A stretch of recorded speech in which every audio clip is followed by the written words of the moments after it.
perkenalkan, nama aku Dina Marcetalita dari Prodi Teknologi Pendidikan angkatan 2024. Nah, di sini aku mau tanya nih sama teman-teman semua. Kalian pernah gak sih kepikiran kayak kenapa kita tuh terbiasa buat melakukan sesuatu tanpa kita sadar? Contohnya, seperti langsung berdiri ketika mendengar bel sekolah atau merasa lapar ketika melihat makanan. Nah, semua hal ini bisa kita jelaskan lewat teori belajar behavioristik. Yuk kita bahas.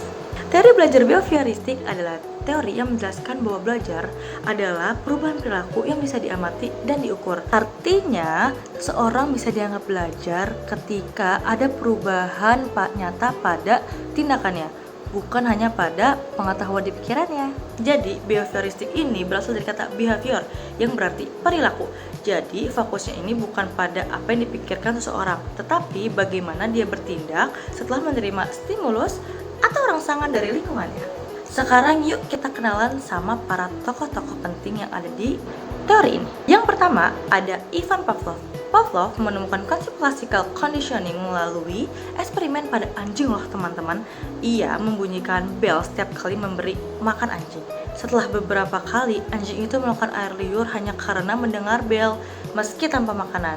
Jadi, dari sini kita tahu bahwa perilaku bisa dibentuk melalui asosiasi antara stimulus dan respon. Yang kedua, ada John B. Watson. John B. Watson disebut sebagai bapak behaviorisme. Watson berpendapat bahwa semua perilaku manusia itu dapat dipelajari dan dibentuk oleh lingkungan. Ia menolak gagasan bahwa faktor bawaan menentukan perilaku. Yang ketiga, ada B.F. Skinner. Nah, B.F. Skinner ini memperluas teori ini dengan konsep operant conditioning.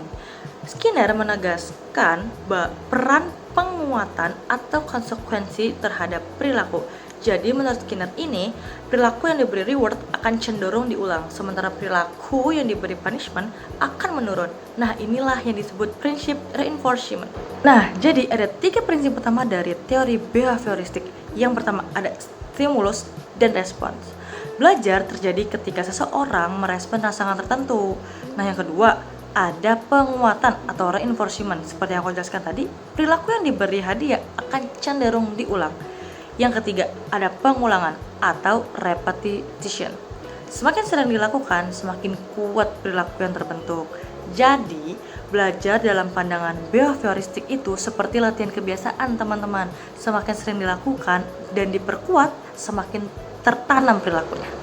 Nah, dalam dunia pendidikan, teori behavioristik ini masih sering relevan dan masih sering digunakan loh teman-teman.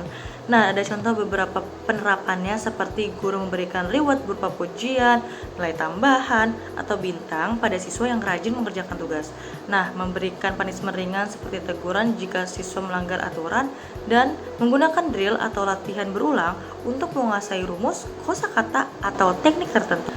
Nah, atau contoh perilakunya itu ketika siswa yang rajin mengerjakan PR. Nah, terus dia mendapatkan pujian dan akhirnya dia terbiasa tuh melakukan hal disiplin seperti itu.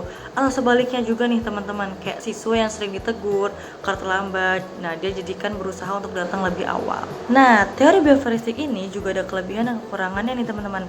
Nah, untuk kelebihannya yang pertama, itu ada praktis dan mudah diterapkan di kelas.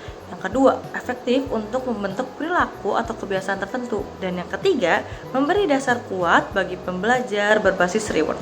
Nah, yang selanjutnya itu ada kelemahannya nih teman-teman. Yang pertama itu terlalu fokus pada perilaku yang tampak, jadi mengabaikan proses berpikir dan emosi siswa.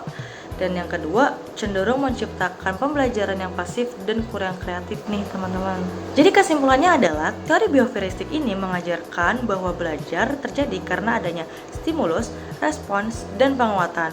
Walaupun muncul di awal abad ke-20 nih teman-teman, teori ini tuh masih penting hingga sekarang, terutama untuk membentuk kedisiplinan, tanggung jawab, dan kebiasaan belajar yang positif. Jadi, belajar bukan cuma tentang apa yang kita tahu ya teman-teman, tapi juga tentang bagaimana kita berperilaku. Nah, mungkin cukup sekian dari aku. Semoga video yang aku sampaikan ini bisa bermanfaat ya buat teman-teman. Terima kasih untuk yang sudah menonton. Sampai jumpa.